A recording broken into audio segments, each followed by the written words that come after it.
नहीं, टीचर है भाई, नॉर्मल कहाँ है, स्पेशल है ना, और बच्चा भी स्पेशल है, सब यूनिक है। अब ये चाइल्ड सेंटर्ड एजुकेशन ऐसी तो बातें कहेंगे हम। देखिएगा, अगर हम बात करें प्रियंका की, तो Priyanka uses VIBGYOR to make the students learn the sequence of 7 colours. VIBGYOR सबने पढ़ाई है स्कूल में, है ना, तो विबग्योर का यूज हो रहा है ताकि एक रेनबो में, रेनबो क्या बोलते हैं हिंदी में, इंद्रधनुष, तो एक रेनबो में क्या कर सके वो क्रम जो है रंगों का, उसके लिए विबग्योर के भाई पहले वायलेट होगा, ये होगा, तो विबग्योर का प्रयोग होता ही है। अब ये मेमोराइज करने की एक स्ट्रेटेजी है, तो लेट्स लर्न पे तो हर किसी को ये बात पता है कि कौन सी स्ट्रेटेजी है मेमोराइज करने की। दुनिया भर के निमोनिक मैंने आपके दिमाग में भरे हुए हैं, एसपीसीएफ प्याजे को लेकर के, है ना। अब ये जो जीएफ बनाया था ये भी हमारा एक निमोनिक ही था, है ना, कि ग्रॉस टू फाइन। अगर हम बात कर रहे हैं दुनिया भर के, मतलब जिसकी हद नहीं है, इतने सारे आपके पास, सोसाइटी कल्चर लैंग्वेज एससीएल, अगर हम वाइगॉस्की की बात कर रहे हैं, आप कोई भी चैप्टर बताइए, मैंने आपको एक ना एक निमोनिक दिया हुआ होगा। जैसे सीसीएल मैंने आपको उसका चाइल्ड सेंटर्ड का बताया हुआ है कि बच्चा क्यूरियस होगा, क्रिएटिव होगा, लर्निंग एबिलिटी रखेगा। तो निमोनिक क्या एक टेक्निक है सीखने की, याद रखने की, कि आप ये सीक्वेंस याद रख पाएंगे। जैसे SPCF, sensory motor, pre operational, concrete operational, formal operational, ये क्या है, एक टेक्निक है याद रखने की। तो ये स्मरणोकारी तंत्र या टेक्निक है, मतलब जिससे याद रख सकें, स्मरण कर सकें, खतरनाक शब्द है। डिस्ट्रीब्यूटेड प्रैक्टिस, ये सब तो बनते ही नहीं है। मीन्स एंड एनालिसिस में पार्ट्स में तोड़ दिया जाता है चीजों को, तोड़ तोड़ के प्रैक्टिस की बात ही नहीं हो रही है, तो ये निमोनिक है। एम से शुरू होता है, एम साइलेंट है, तो ये निमोनिक है। क्वेश्चन नंबर 16 देखिएगा, क्वेश्चन नंबर 16। अच्छा, मेमोरी के लिए, स्टोर करने के लिए एक और क्वेश्चन इस बार आया हुआ था, चंकिंग। मैंने आपको उस दिन वो ऑफलाइन क्लास में भी डिस्कस किया था। चंक का मतलब आप किसी का नंबर भी याद कर रहे हैं तो उसको चंक्स में, पार्ट्स में तोड़ करके याद करते हैं। चंकिंग भी मेमोरी के लिए कारगर साबित होता है। सही है या गलत है बता दीजिएगा। देखिएगा, मेरी एनर्जी कम है, आपकी क्यों कम है? आप भी लाइक शेयर करिए, खुशी खुशी से एनर्जी बना के करिए। नहीं मन कर रहा है तो मत करिए, बट याद तो दिलाना पड़ेगा, ऐसे कैसे चलेगा। विच of the following is a correctly matched pair?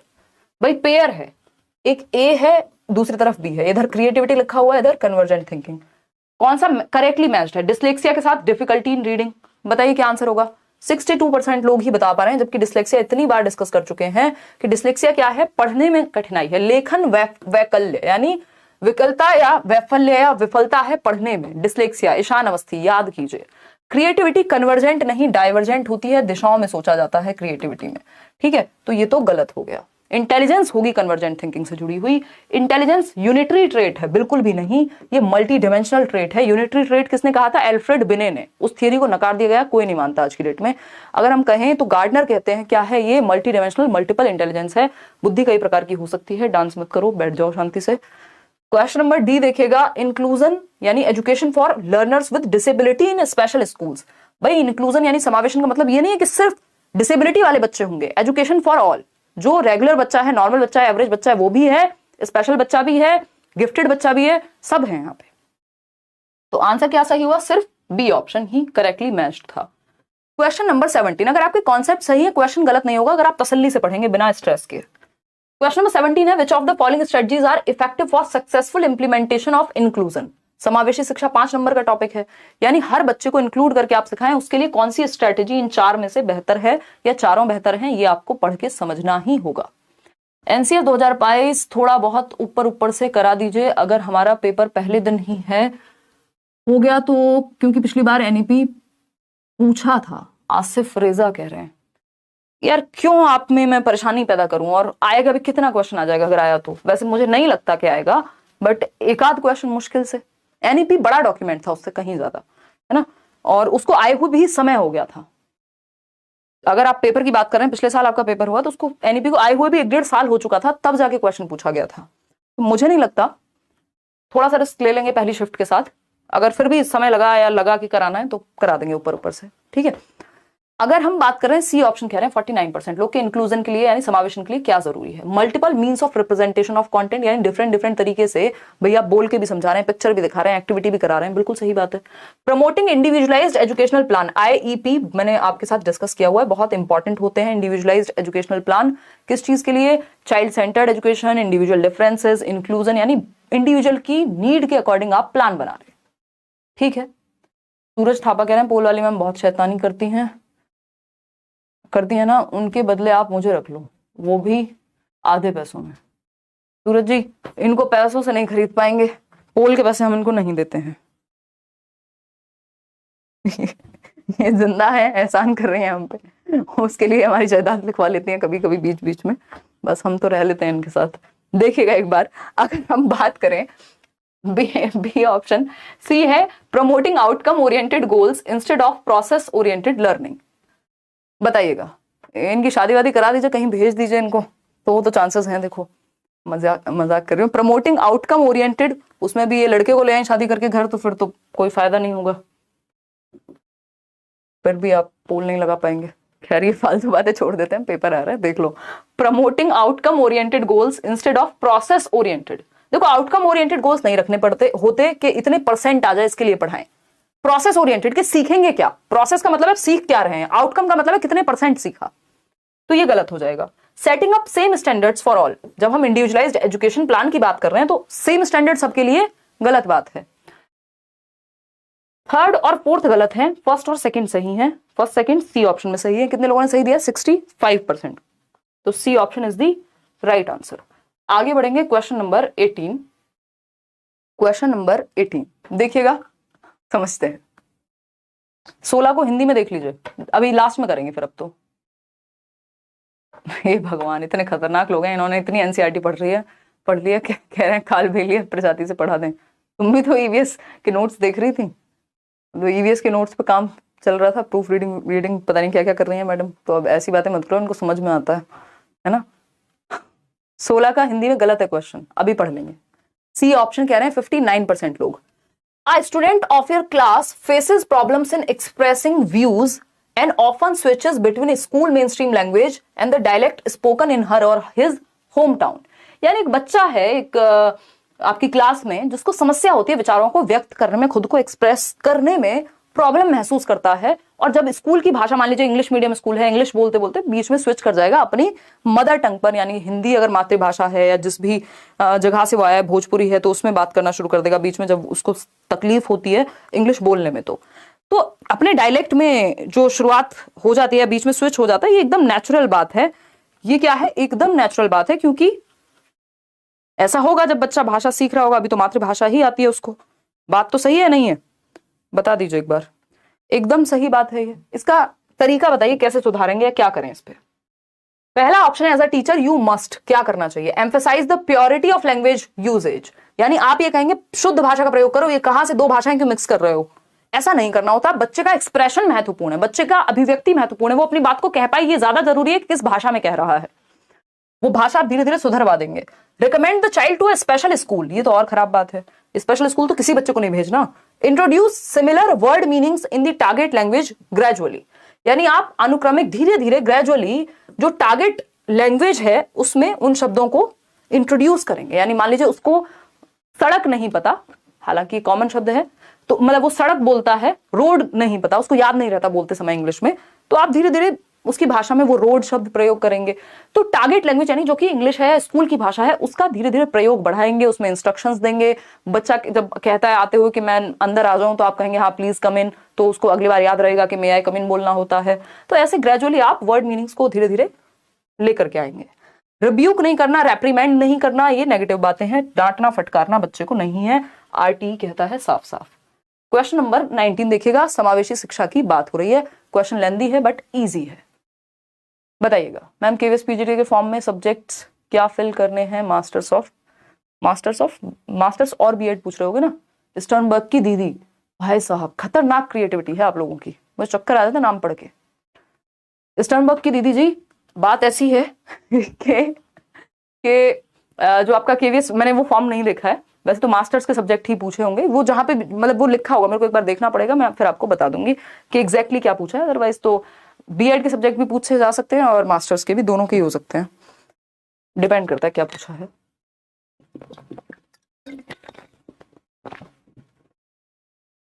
Sixteen को हिंदी में समझा देंगे, don't worry. I got 29 out of 13 HP TET, love you from Himachal Pradesh. बहुत बढ़िया पूजा, बहुत ही बढ़िया। मैम सब निशा मैम के ऊपर इतना जोक्स को बनाते हैं, मेरे को समझ नहीं आ रहा। कंचन, इनको एक तरफ से ब्लॉक कराएंगे, है ना। कितनी बार बताया मजाक मुझे ही करने दिया करो। मजाक कर रही हूँ, खैर ये बात भी मैं।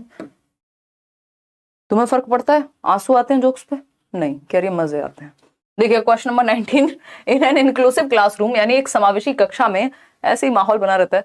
देखिए समावेशी शिक्षा यानी सब बच्चों को मौका मिलेगा। तो students with special needs are expected to adapt to the general curriculum that is followed by everyone. नहीं भाई, जनरल नहीं, डिफरेंशिएटेड इंस्ट्रक्शन, ऐसा करिकुलम जो इंडिविजुअलाइज्ड एजुकेशन को फोकस करे। सिर्फ स्पेशल नहीं ना, नॉर्मल बच्चा भी है वहां। Students with special needs learn outside of the system. नहीं भाई, इनको भी मेन स्ट्रीम एजुकेशन में ही सिखाना है। Students with special needs are always placed separately. Separate, अलग थलग तो कर ही नहीं सकते। Segregation is against the law of nature, यानी अलगाव प्रकृति के नियमों के खिलाफ है। आप बच्चे को अलग थलग नहीं करेंगे किसी भी आधार पे। डी ऑप्शन है, students with special needs learn within the system of mainstream education and there is a commitment to remove all barriers for full participation of everyone. यानी विशेष आवश्यकता वाले छात्रों को मुख्य प्रवाह शिक्षा धारा में, यानी कोई बच्चा जिसको देखने में दिक्कत है, चलने में दिक्कत है या गिफ्टेड भी है, उनको भी आप सेम ही सिस्टम में रखते हैं, मेन स्ट्रीम सिस्टम में, एक रेगुलर स्कूल सिस्टम में, और बैरियर फ्री एजुकेशन देने की कोशिश करते हैं। पार्टिसिपेशन, फुल पार्टिसिपेशन रहे, बेशक बच्चा व्हील चेयर पर आता हो बट उसको भी आप इंक्लूड करते हैं। तो D option is the right answer, inclusive education, क्योंकि एजुकेशन फॉर ऑल है, आपको सिस्टम में चेंज लाना है, बच्चे में नहीं। क्वेश्चन नंबर 20 देखिएगा, Saurabh shows the following characteristics in the inclusive classroom. यानी एक समावेशी शिक्षा है, सौरभ एक बच्चा है, वो कुछ उसके कैरेक्टरिस्टिक्स हैं, कुछ एक्टिविटीज हैं जिसके थ्रू आपको पता लगाना है कि समस्या क्या है या विशेषता क्या है बच्चे की। पहला ऑप्शन है, होल्ड्स बुक्स वेरी क्लोज और very far from him while reading. यानी बच्चा बुक्स को बिल्कुल या तो आंखों पे रख लेता है या फिर बहुत दूर करके देखता है, मतलब उसको देखने में समस्या हो रही है। ये बात आप समझ सकते हैं बच्चों को देख करके। या आप कई बार खड़ा करते हैं बच्चे को क्लासरूम में और वो कहीं बीच में है या पीछे है, तो उसको बहुत वैसे वैसे देख रहा है क्योंकि वो क्लियर नहीं देख पा रहा है कहीं ना कहीं। तो एक तो ये पता लग गया कि देखने में समस्या हो सकती है अगर बहुत पास लाइक किताब को या बहुत दूर करके देखे। Blinks often and close one eye or has redness इन आई। यानी कि बार बार आंखें झपकाता है। जब आप बहुत ज्यादा ब्लिंक करते हैं इसका मतलब आई साइट में कुछ प्रॉब्लम हो सकती है। कई बार ये आदत भी बन जाती है, लेकिन हाँ ये एक लक्षण है कि आई साइट में प्रॉब्लम हो सकती है यदि आप बहुत ज्यादा ब्लिंक कर रहे हैं या रेडनेस हो रही है आंखों में। ठीक है। May misread material on the chalk board. जो आपका ब्लैक बोर्ड है, व्हाइट बोर्ड है, चॉक बोर्ड है, उस पर वो गलत पढ़ लेता है कई बार क्योंकि देखने में समस्या होती है। तो ये तीनों ही इंडिकेटिव है किस चीज के? विजुअल इंपेयरमेंट के। यानी दृष्टि बाधिता है, देखने में समस्या है बच्चे को, विजुअली इंपेयर्ड है। सेरेब्रल पाल्सी मस्तिष्क से संबंधित है। वो जीरो मूवी देखी होगी आपने, अनुष्का शर्मा को सेरेब्रल पाल्सी थी, उसमें डिसलेक्सिया, डिसअर्थिया, उच्चारण कौशल प्रोनाउंस करने में, डिसलेक्सिया आपको पता है पढ़ने में, लेकिन यहाँ पे पढ़ने से ज्यादा देख करके समझने में दिक्कत हो रही है। तो वो रीजन उसका विजुअल इंपेयरमेंट है। पढ़ने में समस्या डिसलेक्सिया की नहीं है, यहाँ पे देख नहीं पाने के कारण नहीं पढ़ पा रहा है वो। क्वेश्चन नंबर 21 देखिएगा और बताइएगा, फटाफट से बताइएगा। क्वेश्चन नंबर है आपका कौन सा? 21। विच of the following features is not prescribed in the national education policy 2020। यानी एनईपी 2020 में कौन सी एक बात के बारे में बात ही नहीं हुई है? बताइए सरकार, ऐसे कैसे चलेगा? बताइए, एनईपी किसके बारे में बात नहीं करेगा? जिससे बच्चे का भला नहीं हो रहा होगा उसी चीज के बारे में बात नहीं करेगा। सिंपल, सरल, सुंदर, सस्ता, टिकाऊ आंसर होगा एकदम। भाई जिससे बच्चे का भला नहीं हो रहा उसी चीज के बारे में एनईपी बात नहीं करेगा। बिल्कुल आसान सी बात है, कोई भी दिक्कत नहीं है इस बात को समझने में। हो रही है तो आप बता सकते हैं, नहीं हो रही है तो भी आप बता सकते हैं। डी ऑप्शन कह रहे हैं 54% लोग। चलिए समझते हैं। It is important to identify and foster the unique capabilities of each child. देखिए, जो बच्चे की भले की बात करे वो एनईपी की बात करेगा। गलत क्या होगा? जो बच्चे के अगेंस्ट बोले। Emphasis should be placed on the conceptual understanding. Concept बेहतर करने पे फोकस हो, सही बात है। There should be due focus on creativity, यानी रचनात्मकता, क्रिटिकल थिंकिंग। ये तो साफ साफ चिल्ला चिल्ला के कह रही है NEP. Decision making, problem solving, critical thinking 21st century skills में आता है, आपके नोट्स में दिया हुआ है प्रॉपर मैंने। डी ऑप्शन है, teachers should focus on use of rewards and punishment to promote compliance in children. देखिए, बच्चे को कॉम्प्लायंस यानी अनुपालन पे फोकस नहीं कराना होता। कॉम्प्लायंस क्या है? कुछ भी गए टीचर या क्लास में जो भी चल रहा है सबको मान लो। तो बच्चे को फिर क्या मतलब, जेल में कैदी है बच्चा? नहीं। तो कॉम्प्लायंस के लिए रिवॉर्ड पनिशमेंट यूज करना अपनी बात मनवाने के लिए एकदम खराब बात हो जाएगी। ठीक है ना? बच्चों को फ्रीडम चाहिए, चाइल्ड सेंटर्ड एजुकेशन है। ठीक है जी। एमए हिंदी से क्या है? हाँ, कोई दिक्कत नहीं है इसमें, हो जाएगा आशु। एक बार आपने कॉम्बिनेशन पढ़ लिया होगा, क्योंकि पीजीटी में प्रॉब्लम नहीं है उतनी जितनी टीजीटी के कॉम्बिनेशन की प्रॉब्लम है। क्वेश्चन नंबर 22 देखिएगा, ये बहुत अच्छा क्वेश्चन है बट आप इसमें गड़बड़ करेंगे। देखिएगा, अगर हम बात करें क्वेश्चन नंबर 22 की, तो ये क्या कहता है बताइएगा फटाफट से, क्या कहता है क्वेश्चन नंबर 22। 22वां सवाल कहता है कि द करिकुलम इन स्कूल्स, यानी जो करिकुलम आप जानते हैं, स्कूल में कदम रखने से लेके बाहर निकलने तक जितनी भी चीजें हो रही हैं वो करिकुलम का हिस्सा है, और करिकुलम का ही हिस्सा है सिलेबस आपका, ठीक।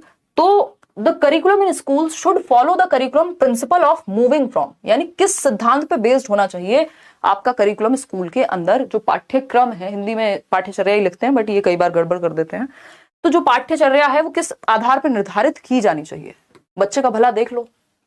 फ्रॉम एब्स्ट्रैक्ट टू कॉन्क्रीट, आपको पता है पियाजे पहले कॉन्क्रीट ऑपरेशनल की बात कर रहे हैं, उनके अकॉर्डिंग सिलेबस बहुत हद तक डिजाइन है, अगर आप पियाजे की थ्योरी को देखेंगे तो। एब्स्ट्रैक्ट थिंकिंग तो आती ही बाद में है बच्चे में, तो अमूर्त चिंतन आएगा 11 साल के बाद, और आप कह रहे हो पहले अमूर्त से ही शुरू करो, प्राइमरी क्लास में भी अमूर्त चीजें पढ़ाओ। भाई मूर्त वो है जो आपके सामने है, आपके हाथ में नोट है ताजा ताजा, हमारे पास भी है, निशा ने कुछ पैसे हमें दिए हैं, छोड़े हैं हमारे लिए, है ना। जैसे 20 रुपए का नोट है, मूर्त है, कॉन्क्रीट मटेरियल है, पहले जल्द आसानी से बच्चा इसको सीखेगा। वहीं 20 रुपए अकाउंट में है कहीं नंबर्स की फॉर्म में, या बिटकॉइन खरीद लिया आपने 20 रुपए के, तो ये क्या हुआ, वो अमूर्त बन गया वो कॉन्सेप्ट, ठीक है ना, क्या हो गया, अमूर्त हो गया। तो मूर्त से अमूर्त जाते हैं, कॉन्क्रीट से एब्स्ट्रैक्ट जाते हैं, ना कि एब्स्ट्रैक्ट से कॉन्क्रीट, ठीक है बात। तो यहाँ पे कॉन्क्रीट यानी मूर्त चीजें जिनको टच और फील कर सके, अमूर्त जिनके बारे में सोच सके, अमूर्त चिंतन बाद में आता है, पहले मूर्त आ जाता है जो चीजें देख के सीख सकता है। And from global to local, यानी पहले पूरे विश्व के बारे में जानकारी होगी और फिर घर के बारे में, भैया घर से दुनिया जाया जाता है, दुनिया से घर नहीं आया जाता, है ना। तो ये क्या हुआ, local to global, local to global, यानी पहले जो आसपास की चीजें हैं उससे जोड़ेंगे और फिर दुनियादारी की जानकारी आप देते हैं। तो मूर्त से अमूर्त और स्थानीय से वैश्विक, तो ये यहां तक तो सही था, लेकिन ये सेकंड पार्ट गलत हो गया। तो आंसर क्या है, सी। 74% लोग उत्तर सही दे पा रहे हैं, जो कि बात सही है। आगे बढ़ेंगे क्वेश्चन नंबर 23 पर और समझेंगे कहानी क्या चल रही है। क्वेश्चन नंबर 23 देखिएगा और समझिएगा, फटाफट से बताइएगा क्या कहता है 23वां सवाल। नेहा कह रही है ग्रेजुएशन में 39% है, पोस्ट ग्रेजुएशन में 54% है, केवीएस में ग्रेजुएशन में 50% मार्क्स मांगे हैं, बीएड कंप्लीट है क्या। देखिए अगर 50% मांगे हैं तो 50% चाहिए नेहा, इनके साथ ही थोड़ी सी प्रॉब्लम है, वो लाइन जरूर पढ़ लेना, वहां पे लिखा होगा ग्रेजुएशन और पोस्ट ग्रेजुएशन दोनों में चाहिए। अगर नहीं चाहिए दोनों में तो कोई दिक्कत नहीं, बट चाहिए इनको, है ना।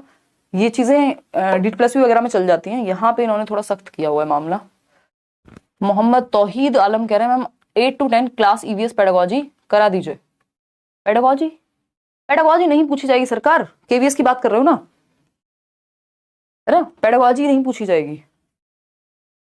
देखिएगा अगर हम बात करें उसके लिए आप साइंस के टॉपिक्स, SST के कुछ टॉपिक्स, NCERT 6 to 8 पढ़ लीजिए, है ना। क्वेश्चन नंबर 23 देखिएगा, अ टीचर एनकरेजेस हर, क्योंकि मेरे पास पेडागोजी का भी अच्छा इनफ लोड है, मैं बता दूंगी आपको कहां से क्या आप पढ़ सकते हो, बट पेडागोजी का भी इनफ लोड है, आपको प्रैक्टिस भी करानी है यूट्यूब पे, बैचेस में भी क्लासेस लेनी है। 60 नंबर आपके PRT में है, 40-40 होता है TGT PGT में है, तो कोशिश तो रही अगर समय मिला अंत में, बट लगता नहीं है कि बहुत अच्छे से हम कर पाएंगे। EVS की बात कर रहे हैं, अगर KVS की मैं बात कर रही हूँ, CTET की नहीं, CTET में तो करेंगे ही, सारा करेंगे। A teacher encourages her students to identify and recognise meaningful words, ध्यान दीजिएगा, अर्थपूर्ण शब्द such as pen, tiger, water to initiate reading. Which principle of learning is this pedagogy situated in? यानी एक टीचर ने पढ़ने की शुरुआत मीनिंगफुल वर्ड से की है, पढ़ाने की शुरुआत। मीनिंगफुल वर्ड क्या हो सकते हैं, पेन बच्चे ने देखा है, टाइगर का फोटो या कुछ तो देखा ही होगा, वाटर के बारे में तो एटलीस्ट वो जानता ही होगा। तो जो चीजें मीनिंगफुल है, उसके एनवायरमेंट में है, अर्थपूर्ण है, उसके जीवन से जुड़ी हुई है, उनसे सिखाने की शुरुआत की है, और बाद में जाकर के वो फिर रीडिंग सिखा रहे हैं, इन चीजों से शुरू किया है। तो ये प्रिंसिपल कौन सा है लर्निंग का, भाई meaningful learning, active learning, discovery learning, explore करे बच्चा एनवायरमेंट को, इंक्वायरी करे एनवायरमेंट में, यानी बच्चा एक्टिव है। बच्चा एक्टिव है तो क्या है, ये कंस्ट्रक्टिविज्म है, रचनावाद है, पियाजे और वाइगोस्की की बात हो रही है। ये तो सब बच्चे को क्या करने में, कंडीशनिंग में, उसको रोबोट बनाने में लगे हुए हैं ऊपर के तीनों, और आप CTET में इनके बारे में ज्यादा पढ़ते भी नहीं है, ज्यादा क्या पढ़ते ही नहीं है। क्वेश्चन नंबर 24 देखिएगा और समझिएगा। क्वेश्चन नंबर 24 कहता है कॉन्सेप्चुअल चेंजेस, यानी कॉन्सेप्ट से जुड़े हुए चेंजेस। कॉन्सेप्ट्स के बारे में समझना, कॉन्सेप्ट समझना पियाजे की थियरी है, वो भी अपने आप में कॉन्सेप्ट है, ठीक है ना। कर क्या रही हो आज तुम? अच्छा, conceptual changes in children's thinking should be encouraged by, dance कर रही है हाथों से देखिएगा, तो कॉन्सेप्चुअल यानी संप्रत्यात्मक बदलाव कैसे लाएंगे आप। कोई कॉन्सेप्ट है बच्चे को, उसको सिखाना है या पुराने कॉन्सेप्ट में बदलाव करना है, तो क्या करेंगे बताइएगा। हाँ, अंकिता कह रही है कि मास्टर्स और बीएड में कौन से सब्जेक्ट थे वो लिखने को बोला है, तो एग्जैक्टली कैसे वो लिखना है। जो भी मेजर सब्जेक्ट्स हैं अंकिता, वो मेंशन कर दीजिए उनकी शॉर्ट फॉर्म में डाल के, क्योंकि अगर आप पूरा पूरा लिखेंगे तो हो सकता है वहां पे जो वर्ड लिमिट हो वो फुलफिल हो जाए, सॉरी कंप्लीट हो जाए या फुल हो जाए, तो उस हिसाब से शॉर्ट में आप लिख सकते हैं। इसका जवाब वैसे मैं कल आपको डेफिनेटली दे दूंगी, एक बार मैं वो फॉर्म चेक भी कर लूँ, बट जितना मुझे प्रीवियस एक्सपीरियंस के आधार पर पता है तो वो आपको शॉर्ट में फिर आप वहां मेंशन कर सकते हो वो सब्जेक्ट जो मेजर सब्जेक्ट्स हो। सारे ना भी आ पाए तो क्या ही फर्क पड़ता है। देखिएगा, मंतशा मैम, मैं समस्तीपुर से हूँ मैम, आपकी क्लास से मेरी सीडीपी बहुत अच्छी हो गई है, मेरा दोस्त जुल्फी मुझे सपोर्ट करता है, जुल्फी को और मुझे बेस्ट ऑफ लक कहिए। बिल्कुल आपको और जुल्फी को मंतशा ऑल द बेस्ट, बेहतर करेंगे आप सभी को। अभी तो लगी हुई मैं आपके साथ, ऐसे कैसे पीछा छोड़ दिया जाएगा पेपर तक। देखिएगा, तो कॉन्सेप्चुअल थिंकिंग को बेटर करने के लिए, चेंज लाने के लिए क्या करें। पनिशमेंट अलाउड ही नहीं है, पनिशमेंट से कोई भलाई नहीं है, सेल्फ एस्टीम बच्चे की जीरो हो जाएगी, उसका खुद के बारे में विश्वास डगमगा जाएगा। Giving multiple examples and encouraging children to reason, ये बात सही है, जब आप विभिन्न उदाहरण देते हैं, भाई एक एग्जांपल समझ नहीं आ रहा, दूसरा एग्जांपल, तीसरा एग्जांपल, एक्टिविटीज, तो कॉन्सेप्ट समझ में आ जाता है आपको। ये आप खुद पे भी लागू करके देख लीजिए, है ना। तो बी ऑप्शन, फिर भी बाकी देख लेते हैं। आस्किंग चिल्ड्रन टू मेमोराइज, याद करना, ड्रिल कराना, ये सब नेगेटिव बातें हैं, तो बी ऑप्शन ही एकमात्र पॉजिटिव उत्तर है जिसमें बच्चा सबसे ज्यादा एक्टिव है और कॉन्सेप्ट को बिल्ड कर पाएगा। क्वेश्चन नंबर 25, आप फैसिलिटेटर हैं, ये याद रखिए, आप नॉलेज को बिल्ड कराने में सहायता कर रहे हैं, भर नहीं रहे हैं बच्चे के दिमाग में कुछ, ठीक है ना।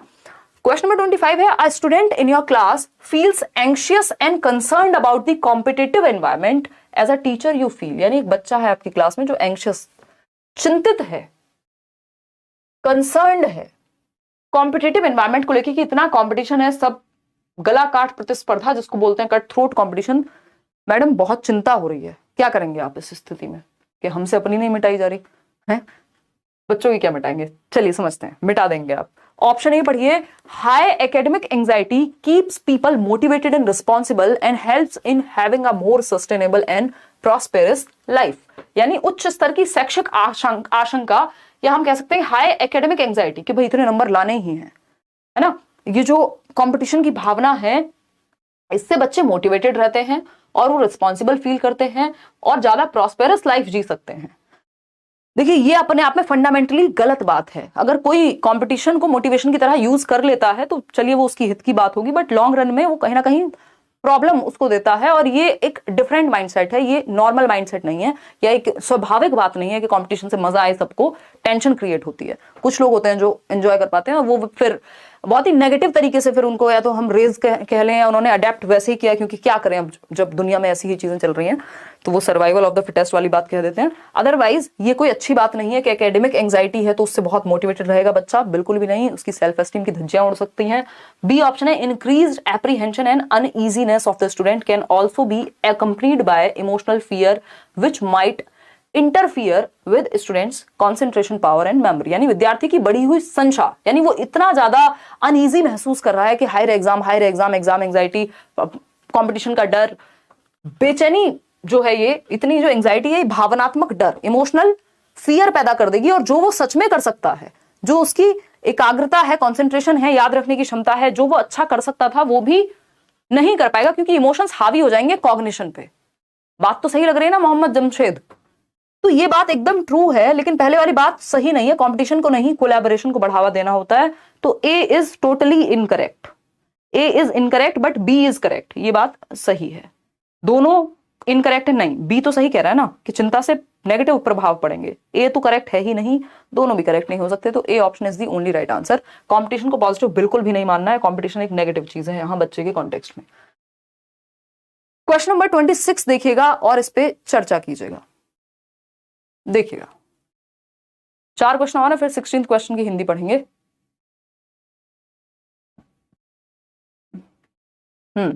एग्जाम का डेट आ गया है क्या? नहीं, ऑफिशियल नहीं है भाई, वो ऑफिशियल नहीं है। क्वेश्चन नंबर 26 देखिएगा, children belonging to scheduled caste and scheduled tribes first generation school goers girls and children with disabilities are at a or and dash in terms of access to education. यानी अनुसूचित जातियां, scheduled caste, SC STs, first generation school goers, जिनके खानदान में कभी कोई school नहीं गया, पीढ़ियों में कोई स्कूल नहीं गया, पहली बार स्कूल जा रहे हैं, पता नहीं है किसी को स्कूल में कैसे सीखते हैं, क्या करना होता है। गर्ल्स, क्योंकि जो लड़कियां हैं उनको भी बहुत बार हम देखते हैं हाशिए पे रखा जाता है, मतलब ये वो वाला वर्ग है जो वंचित है। इन्हीं लोगों को डेप्राइव्ड पोजीशन में, डिसएडवांटेज्ड पोजीशन में हम मानते हैं, है ना। तो डिसेबिलिटीज वाला बच्चा है, उसको कोई ज्यादा सीरियस नहीं ले रहा। तो आर एट अ और एन डिसएडवांटेज्ड पोजीशन, यानी हाशिए पर हैं, प्रतिकूल स्तर पर हैं, इनके लिए एनवायरमेंट पॉजिटिव नहीं है। अगर कोई निचली जाति और उचली जाति की जो बातें हैं समाज में, जिसको हम शेड्यूल ट्राइब और ये सब कह रहे हैं यहाँ पे, अगर इन ठप्पों के साथ, इन लेवल के साथ अगर पहले से ही समाज में ये चीजें बनी हुई हैं, तो बच्चा जब स्कूल जाएगा और वो शेड्यूल्ड ट्राइब से है, शेड्यूल्ड कास्ट से है, और एक धारणा बनी हुई है वहां पे बच्चों के बीच, तो डिसएडवांटेज हो गई, वो पहले से ही हाशिए पे है, उसको बराबरी का अधिकार पहले से नहीं दिया जा रहा। ठीक, फर्स्ट जनरेशन स्कूल गोअर्स, जो पहली बार स्कूल जा रहे हैं, उनके पीढ़ियों में कोई स्कूल नहीं गया, उनको भी समस्या का सामना ज्यादा करना पड़ेगा बाकी लोगों से। गर्ल्स, जिनको एजुकेशन में एनरोल कराना और ड्रॉप आउट रेट इतना ज्यादा है कि लोग प्रॉपर एजुकेशन नहीं दिला पा रहे, तो ये क्या है, ये सब डिसएडवांटेज पोजीशन में है। इनको आपको स्पेशली और इमोशनली सेफ फील कराना है स्कूल में, इनको एक्सेप्टेड फील कराना है। ये क्वेश्चन ऐसे पूछा है, इसी को घुमा के पूछता है हर बार, कि जो डिसएडवांटेज्ड या डेप्राइव्ड वर्ग है, डेप्राइव्ड सेक्शन है, उसको एक्सेप्टेड, इमोशनली सेफ, उनकी नीड्स को समझना है, उनको एक्सप्रेशन का मौका देना है, बाकी बच्चों के भी माइंडसेट में परिवर्तन करना है, ताकि उनको भी एक इक्वल या इक्विटी का ध्यान में रख करके उनको एजुकेशन मिल सके। प्रिविलेज्ड पोजीशन इनकी बिल्कुल भी नहीं है। A option is the right answer. Question number 27 देखिए, आपका फेवरेट क्वेश्चन, इसमें 100% लोग गलत जवाब देंगे, उसका रीजन मैं भी बताऊंगी, है ना।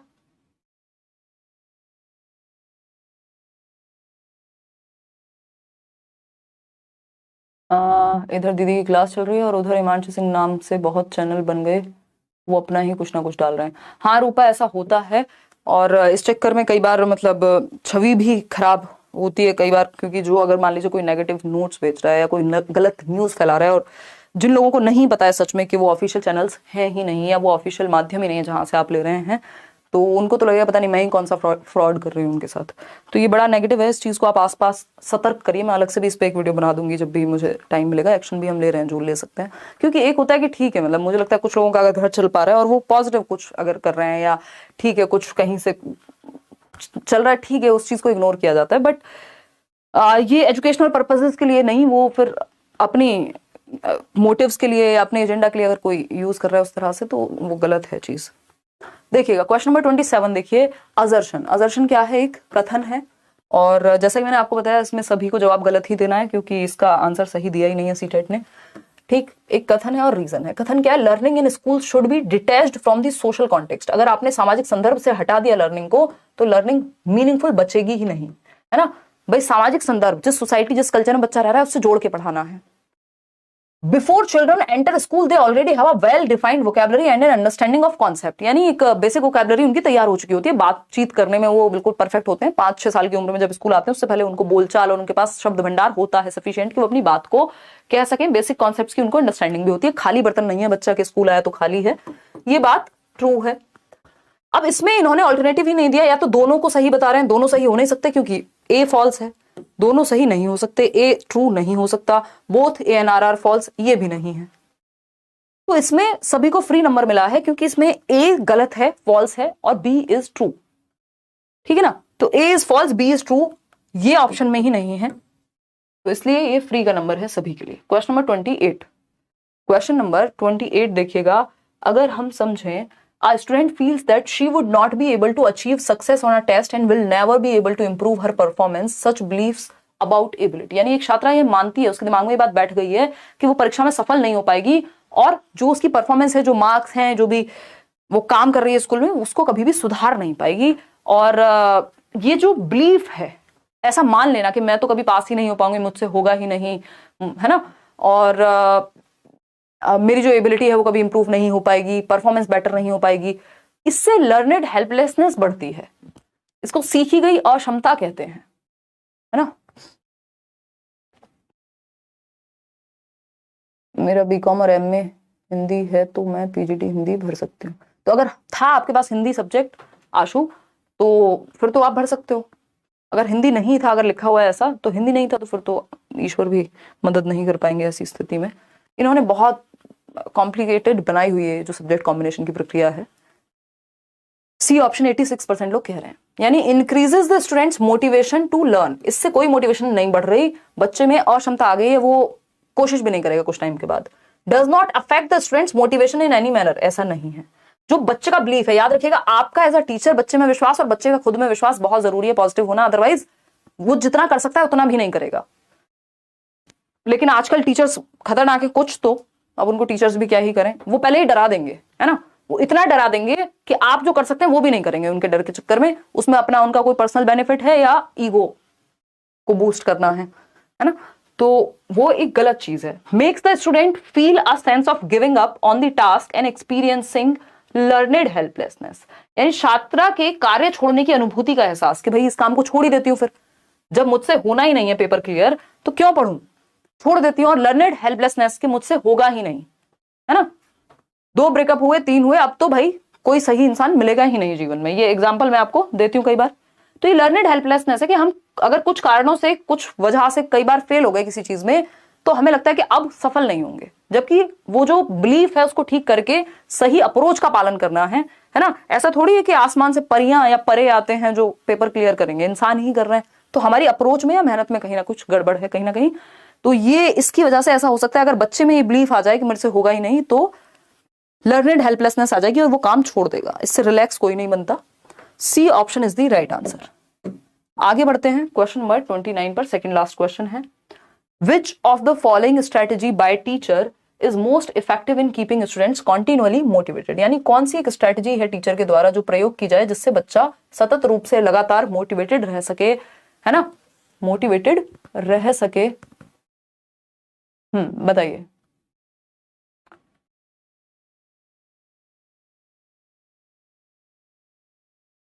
केवीएस पेडागोजी का पेड बैच बता दो, क्या नाम है इनका, यूपी 12 ऑफिस आया हुआ है बैच, कल से स्टार्ट हो रहा है, देखिएगा career will pay. CTET paper 2 के एसएसटी पेडागोजी की प्रिपरेशन कैसे करें? अब समय प्रशांत है आपके पास इतना, तो प्रीवियस ईयर को आधार बनाइए, उससे कॉन्सेप्ट्स डायरेक्ट गूगल से सर्च कीजिए, या अगर कोई किताब आपके पास पड़ी हुई है वो देख लीजिए, और वही, क्योंकि 15 नंबर 20 नंबर की पेडागोजी आएगी आपकी उसमें एसएसटी में, तो वो एक चीज़। और बाकी जो सब्जेक्ट की पेडागोजी है वो वहाँ हेल्प करेगी आपको। तो प्रीवियस ईयर, सिर्फ प्रीवियस ईयर या जो सिलेबस दिया हुआ है उसके अकॉर्डिंग इंटरनेट से भी सर्च कर सकते हो, या वीडियोस देख सकते हो अगर किसी न किसी ने बनाई हुई होंगी। डी ऑप्शन कह रहे हैं 48% लोग, यानी कॉन्टिन्यूअली मोटिवेटेड कैसे रखे बच्चे को, inculcating incremental belief about ability among students. अच्छा, मतलब डी सही लग रहा है आपको इसमें, कमाल कर दिया आप लोगों ने, गलत आंसर दे रहे हो इसका मतलब, ठीक है ना। एमएससी कंप्लीट है बट केवीएस नहीं भर सकते, इंटरव्यू से डर लगता है। ऐसे थोड़ी होता है गुरमीत, है मतलब आप, डर तो जीवन में बहुत चीजों से लगता है, तो सब कुछ भी नहीं करेंगे जिससे भी डर लगेगा, ये तो गलत रीजन हुआ ना किसी चीज को ना करने का।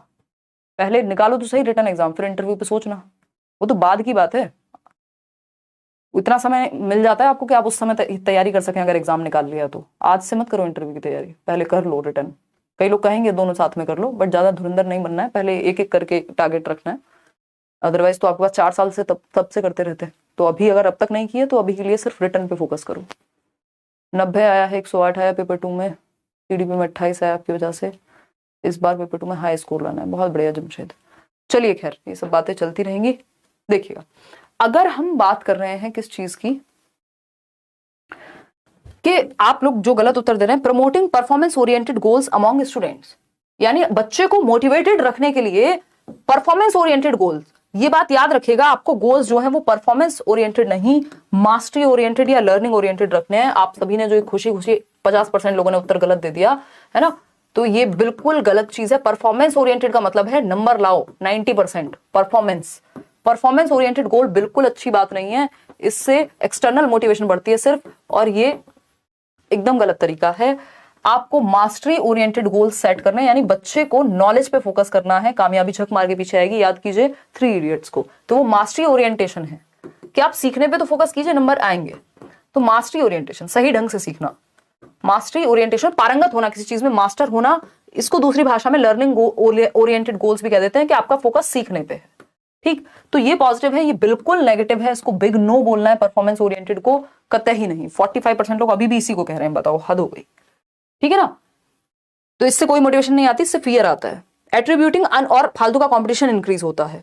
एट्रीब्यूटिंग अनकंट्रोलेबल फैक्टर्स, यानी जो चीज आपके कंट्रोल में ही नहीं है, कि सिलेबस चेंज हो गया, आपके कंट्रोल में है नहीं, कंट्रोल में क्या है, तैयारी करना, लेकिन हम किस पे फोकस करेंगे, सिलेबस चेंज हो गया, तो ये क्या है, कोई फायदा नहीं होगा, इससे कोई मोटिवेशन नहीं आएगी। Frequent distribution of rewards and inculcation of competition, competition को बढ़ावा नहीं देना है। बी और डी लगभग सेम ही बात कर रहे हैं। ए ऑप्शन एकमात्र पॉजिटिव है, inculcating incremental belief about ability among students, यानी विद्यार्थियों में योग्यता की संवर्धित धारणा विकसित करना कि जो एबिलिटी है वो इंक्रीमेंटल है, और ये फैक्ट है, जो आपकी क्षमता है वो बढ़ाई जा सकती है, एक एक करके छोटा छोटा गोल आप अचीव करें। पढ़ना तो शुरू करो, पहले इतना पढ़ोगे फिर इतना भी पढ़ पाओगे, तो वो एबिलिटी इंक्रीज होती है over the period of time, तो शुरू करना जरूरी है यहाँ पे। A option is the right answer, इससे बच्चा मोटिवेटेड रह पाएगा। इंक्रीमेंटल बिलीफ कि हाँ पहले से मैं बेहतर हो रहा हूँ, मान लीजिए मैथ्स में डर लगता है, शुरू तो किया कहीं से और उसको धीरे धीरे बढ़ाया लेवल को। फिर क्वेश्चन नंबर 30 देखिए, errors made by children are indicative, यानी जो गलतियां बच्चों से होती हैं, जो त्रुटियां हैं, वो क्या दर्शाती हैं कि बच्चे की बुद्धि में कमी है, यानी जो गिफ्टेड है वो कभी गलती नहीं करेगा, तो ये तो खराब बात हो गई। गलतियां नेचुरल पार्ट है, ऐसा नहीं है कि इंटेलिजेंस कम है इसलिए ही उन्हीं लोगों से गलतियां होंगी सिर्फ। ठीक है ना, कोई कह रहा है IQ का फॉर्मूला किसने दिया, कहीं पर स्टर्न है कहीं पर टर्मन है। निशा ये बात मैं बिल्कुल क्लियरली बता चुकी हूँ मैराथन में भी, और तुम मेरी तरफ देख रही हो नहीं, मतलब है ना, और नोट्स में भी लिखा हुआ है, मैं अभी बता भी दूंगी दोबारा से। हिमांशी दीदी मैं आर्यन डाइट श्रीनगर पूर्णिया बिहार, दीदी पढ़ते तो गर्लफ्रेंड पे ध्यान जाता है बार बार, क्या करें, है ना। बहुत ही बढ़िया आर्यन, कितना अच्छा सवाल पूछे, आंसू आ गए मेरे। चलो पहले ये क्वेश्चन कर लें, और पढ़ाई उतनी महत्वपूर्ण नहीं लग रही ना फिर आपको, अगर जीवन में दोनों चीजें महत्वपूर्ण हैं तो जब जिस पे ध्यान जाना चाहिए वहीं जाएगा ना। तो अभी जब पेपर आ रहा है तो कहीं भागी जा रही है मैडम। देखिए एक बार, अगर हम बात करें एरर्स की, तो बच्चों द्वारा और भागी जा रही है तो आप रोक नहीं लेंगे, तो फोकस तो पढ़ाई पे कर लो, और उनको भी कहो पढ़ें, कुछ जीवन में कर लें, नहीं तो एक दूसरे की शक्ल देख के ज्यादा दिन जीवन नहीं कट पाएगा। Errors made by children are indicative, यानी जो गलतियां हैं वो लो एबिलिटी नहीं, their inability to reproduce knowledge, यानी रट्टे लगा के उगल नहीं पा रहे हैं, नहीं। Children's thinking process which is qualitatively different from that of adults, यानी ये प्याजे वाली ही बात आ गई कि भाई इससे हम गलतियों से क्या देखते हैं, बच्चा सोचता कैसे, उसकी थिंकिंग प्रोसेस कैसे है, उसमें एक विंडो मिल जाती है हमें उसके नजरिए में कि उसने कैसे समझा है किसी चीज को। तो हमें चिंतन प्रक्रिया जो वयस्कों से गुणात्मक रूप से भिन्न है, यानी क्वालिटेटिवली डिफरेंट है, काइंड अलग है, जो सोचने का तरीका है बच्चे का वो डिफरेंट है, ना कि उसकी क्षमता में कमी है ना। आपकी समस्या कुछ और हो सकती है, जैसे अभी जो अभी कमेंट कर रहे थे, क्या नाम है इनका, आर्यन, तो इनकी गर्लफ्रेंड की समस्या, कोई बच्चा होगा उसकी पैंट खो गया, लंच नहीं दिला रहे मम्मी पापा, उसकी पसंद का बैग नहीं आ रहा, वो प्रॉब्लम हो सकती है। तो आपने जैसे समझाया उसने एग्जैक्ट वैसे नहीं समझा, इसलिए गलती हो गई, तो क्वालिटी का अंतर है। ठीक है ना, काम्बोज उसका एक ही तरीका, प्रीवियस ईयर की प्रैक्टिस। देखिए तो D option is the right answer. Out of 30 questions कितने ठीक हुए वो आप कमेंट में बता के जाएंगे। 27 से ऊपर ऊपर नंबर रहने चाहिए, इतना भी कोई मुश्किल सेट नहीं था, और अब इतनी पढ़ाई हम कर चुके हैं